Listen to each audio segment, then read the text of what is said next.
Salve, salve galera, bem-vindos para mais uma videoaula. Professor José Paulo na área, canal Histórica Ligado. Conto com vocês aí nesse tempinho que nós vamos ter junto. E aí nós vamos falar hoje, pessoal, vamos encerrar um trecho da história bastante interessante. Que na última aula nós vimos a chamada década perdida, né? Com o governo do José Sarney, os vários planos econômicos que foram traçados aqui durante a década de 80 para tentar controlar a inflação, para tentar colocar a economia brasileira nos trilhos, né?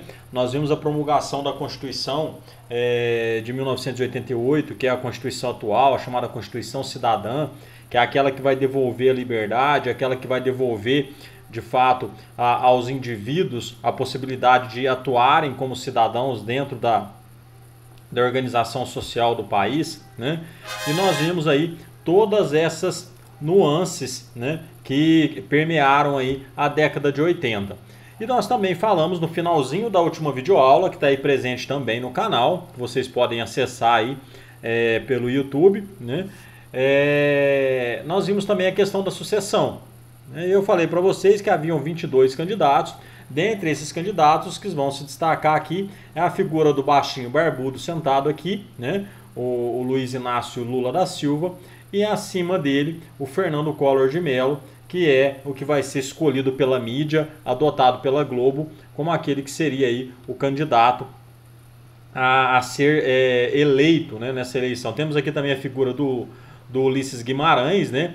Ulisses Guimarães também que concorreu nesse período. Eu também havia falado para vocês anteriormente que o próprio Silvio Santos, o homem do baú, o homem da telecena, também havia tentado concorrer, mas a candidatura dele não chegou às vias de fato, porque ela foi cancelada aí no meio do caminho, né? E aí, pessoal, de um lado vai estar a figura do Collor, que representava, né, a modernidade, um presidente jovem, bonito, né, galanteador, né, um alagoano, de um partido ainda meio sem expressão, o PRN, e de outro lado, um Lula ainda muito sindicalista, um Lula ainda muito radical, né, que é aliado aqui ao Brizola, né, ao Brizola, se não me engano, ainda é vivo, o Mário Covas, que já faleceu, foi governador de São Paulo em algumas situações, né. O Lula representava aí a esquerda, né, que tentava chegar ao poder no Brasil nas eleições de 1989.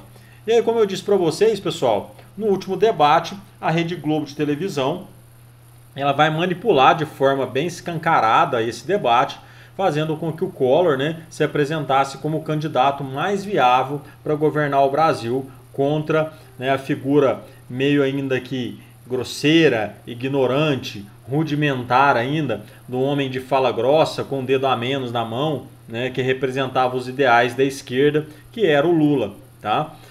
Então, num período muito diferente que nós estamos vivendo, nesse contexto aqui, né,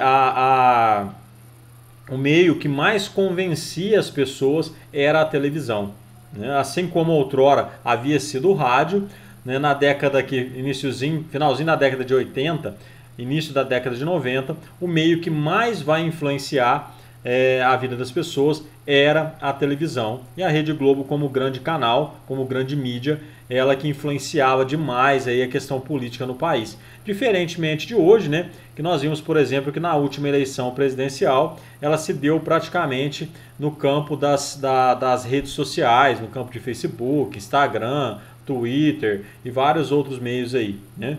E aí, pessoal, o Fernando Collor de Mello, ele é eleito, né, com aquela promessa de ser o caçador de marajás, né, de ser aquele homem que acabaria com os privilégios dentro do país, acabaria com os políticos ladrões, acabaria com os altos salários do governo, ou seja, colocaria o Brasil nos trilhos. Pelo menos esse era a promessa. Aqui do lado a figura dele, né? É muito interessante a figura de um presidente que se apresentava como jovem, como novo, né? Aquele encantamento do novo, aquele encantamento do diferente, né? Então, embora ele tivesse um passado político e a sua família também ligado à ditadura militar, mesmo assim isso não vai impedir dele assumir a presidência do Brasil. E aí, pessoal, ele vai ter como ministra da Fazenda a Zélia Cardoso, essa senhora aqui, tá? Que era especialista em economia.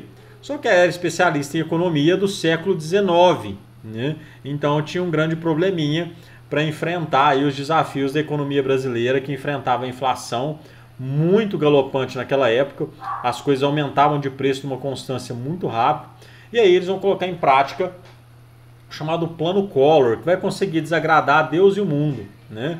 Onde um cruzado novo vai equivaler a um cruzeiro, e vai também, por meio de congelamento das poupanças, dos investimentos, tá? Eles vão impedir que as pessoas manuseassem o seu próprio dinheiro, tá? Para evitar aí, tentar um controle maior da inflação, tá? Vai haver também um aumento de tarifas. É no governo do Collor que vai se iniciar um período de facilidade para as importações, né? É o período que começa a prática bem liberal, né? As privatizações das empresas estatais, e depois vão ganhar de fato uma projeção ainda maior no governo do Fernando Henrique Cardoso, né? A redução dos gastos públicos, pelo menos uma tentativa, né? Diminuir salário, aposentadoria e tudo mais. E como eu disse para vocês, o início efetivo ali desse neoliberalismo, né? De tirar das mãos do Estado todo o poder sobre as empresas. Por exemplo, na década de 90, não existia privatização, por exemplo, das empresas de telecomunicação. Então o sistema de telefonia no Brasil pertencia ao Estado, pertencia ao governo. E era um absurdo você ter um telefone em casa, por exemplo. Tá? Se vocês perguntarem para os pais de vocês, vão lembrar disso. As pessoas faziam consórcio ou alugavam uma linha de telefone, tamanho o preço que era ter uma linha telefônica em casa. E o que eu estou falando do telefone fixo, tá? Não estou falando de telefone celular ainda. Era exatamente e extremamente caro. Tá? Por quê? Porque não tinha muitas linhas, não tinha concorrência, e aí o Estado acabava não conseguindo atender a demanda populacional. Esse serviço ficava caro, era de péssima qualidade, e aí a gente já sabe, né, como alguns setores que ainda estão na esfera pública ainda hoje no Brasil, né? E aí, pessoal, o objetivo era diminuir a inflação, né, diminuindo o consumo. Ou seja, você compra menos produtos, você controla a economia de uma forma mais branda. Mas a diminuição do consumo, né, a redução da produção, vai gerar alguns fatores que vão resultar numa grave crise econômica. Por exemplo, se produz menos, né, vende-se menos, se consome menos e, por consequência, o desemprego e as falências começam a tomar conta. E é isso, o país fica acometido com uma crise financeira, com uma perda de poder aquisitivo. População sem trabalho não gera riqueza, não tem como ter um caminho diferente que não seja uma grave crise financeira. E para piorar, né, o Brasil, quando não está em crise financeira, está em crise política. Em 1992, o irmão do Fernando Collor de Mello, chamado Pedro Collor, vai fazer várias denúncias da revista Veja, na época, denunciando um enorme esquema de corrupção. Tá? Diz as más línguas, né, que o Pedro Collor só denuncia o irmão porque o irmão, meio para frente ali, né, havia cantado a sua esposa, né, havia ali dado em cima da cunhada. E aí o irmão, com dor de cotovelo, né, não querendo ficar para trás, acaba denunciando todo o esquema de corrupção que vai ficar conhecido na história do Brasil como o esquema PC. Tá? O esquema PC, esse nome vai ser atribuído ao governo do PC Farias. Aliás, perdão, a figura do PC Farias, que era tesoureiro da campanha do Collor e era um dos principais articuladores desse esquema de corrupção de venda de influência. Olha que interessante, né? Como o destino guarda algumas surpresas. O Pedro Collor morre tempos depois, vítima de um tumor cerebral, né? E o PC Farias é assassinado por um crime passional, envolvimento aí com algumas mulheres, acaba sendo morto também, né? E aí, pessoal, esse esquema de corrupção se dava na venda de informações privilegiadas, né, na venda de informações do governo para alguns setores, né, que aí se tinham vantagens econômicas nesse sentido. Para a época, foi um dos maiores escândalos de corrupção que acabou resultando numa grande mobilização social, né, inclusive com o chamado movimento dos caras pintadas, que vão às ruas para pedir a saída do presidente Collor. Ou seja, o processo de impeachment, que se tornaria ali o primeiro impeachment da história do Brasil. Tá? Ou seja, em setembro de 1992, o Congresso, então, apoia o impeachment do garoto da Globo. Da mesma forma que a Globo colocou ele no poder, a Globo também vai tirar quando ela escancara esse esquema de corrupção, né? E aí o Collor não se sustenta no poder e acaba deposto, né, por meio democrático, né, que faz parte da Constituição, faz parte do jogo político. Ele sofre o processo de impedimento ou de impeachment, né? E aí ele tenta ainda renunciar momentos antes, né, desse processo de impeachment chegar ao final, mas ele acaba perdendo os seus direitos políticos, que são suspensos por 8 anos. Tanto é que esse tempo já expirou, né, e o Collor novamente já está no cenário político, representando, na verdade, o estado de Alagoas. Tá? Pessoal, assume o lugar do Collor o chamado Itamar Franco, né? O presidente topetudo, como está aí bem descrito, né? Eu lembro que tinha um programa de humor na época, o Caceta e Planeta, né, que eles zoavam muito a figura do Itamar Franco justamente pelo penteado nele, né? O famoso topete do Itamar. Né? E aí o Itamar, discreto, né, com o passado não envolvido em polêmicas, vai dar continuidade ao processo de privatizações, né, vai equiparar o salário mínimo a $100, né, vai enfrentar dificuldades econômicas vindo de um cenário de crise política, de crise econômica, principalmente com inflação de 40% ao mês, né? Em meio ao governo do Itamar Franco, que vai ser feito um plebiscito para a população escolher se ela queria que o Brasil continuasse como uma república ou se ela voltasse a ser uma monarquia, e da mesma forma que com a república se seria uma república parlamentar ou se seria uma república presidencialista. Tá? República parlamentar é aquela que tem a figura do primeiro-ministro como chefe político, né? E o presidente vai ser apenas um chefe de Estado, representando aí em premiações, em eventos. E o presidencialismo é como é hoje, né? Onde o presidente tanto é o chefe político, como ele também é o chefe de Estado, ele acumula as duas funções, né? E aí, pessoal, o Itamar Franco vai ficar marcado com algumas coisas folclóricas, né? Como o retorno da produção do Fusca entre 94 e 96, né? As publicações que saiu no momento em que ele foi assediado por uma modelo na época, a Lília Ramos, né? Durante o Carnaval de 94. Então vai ter algumas polêmicas aí que vão rondar a figura do Itamar Franco. E aí, pessoal, o Fernando Henrique Cardoso, né, que era o ministro da Fazenda, vai propor um plano econômico para tirar o Brasil, né, daquela grave crise econômica.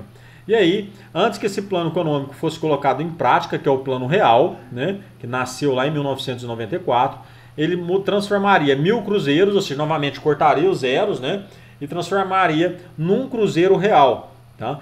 A partir disso daí, seria criado uma unidade real de valor, aproximadamente com o valor de $1, que seria uma moeda de transição, tá? Entre esse cruzeiro e o real que viria depois. Eu lembro que uma URV era igual a R$1, tá? Que na época equivalia a 2.750 cruzeiros reais. Ou seja, é uma moeda transitória, né? Então eu lembro que nessa época eu vivi isso, eu era garoto nesse período, né? No 94 eu estava com 10 anos de idade, né?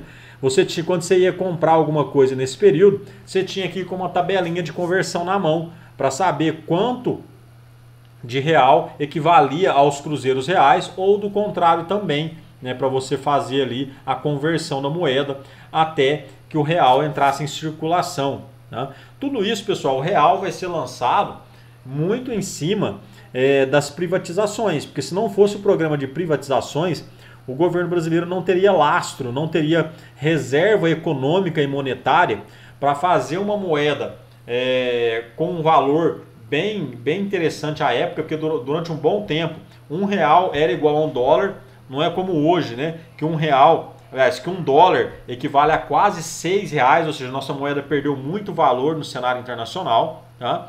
Então, o Fernando Henrique vai continuar essas privatizações justamente para ter capital para bancar esse novo plano econômico, que é o Plano Real, que foi muito bem sucedido e que deu uma grande estabilidade econômica ao país, né, para que ele pudesse crescer. Tá? Vai haver uma queda da inflação, estabilidade econômica e uma grande popularidade do então sociólogo Fernando Henrique Cardoso, que vai acabar se candidatando às eleições presidenciais em 1994 e vai ser eleito presidente no primeiro turno. Novamente o Lula, na segunda vez já, a segunda eleição, vai ficar pelo caminho. Havia perdido para o Collor e agora vai perder também para o Fernando Henrique Cardoso. Certo, pessoas? Vou dar uma paradinha por aqui para essa aula não ficar muito extensa. Já já eu volto com uma próxima videoaula, já falando aí das nuances do governo do Fernando Henrique Cardoso e como vai se articular, tá, esse primeiro mandato e também o segundo que virá na sucessão. Certo, pessoas? Até daqui a pouco. Um abraço. Dúvidas? Estarei no fórum com vocês. Pode deixar os comentários aí também. Certo? Até mais, pessoal.